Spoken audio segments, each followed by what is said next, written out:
Emplean a unas 50.000 personas y suponen casi la mitad del Producto Interior Bruto de la comunidad. Y hoy representantes de los clústeres aragoneses han mantenido un encuentro con la consejera de Presidencia.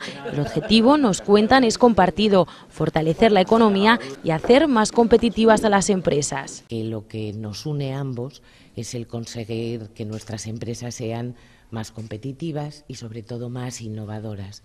En estos momentos en los que, desde el punto de vista económico es necesario el fortalecer nuestro tejido empresarial. Y estamos con uno de los clústeres que además recoge a casi la mitad de nuestro PIB. Y por lo tanto es importante las iniciativas y las ideas que ellos tengan. Porque los clústeres apuestan por proyectos que los eleven a competir en el mercado internacional y para conseguirlo, aseguran, es fundamental transferir el conocimiento de la universidad a las empresas.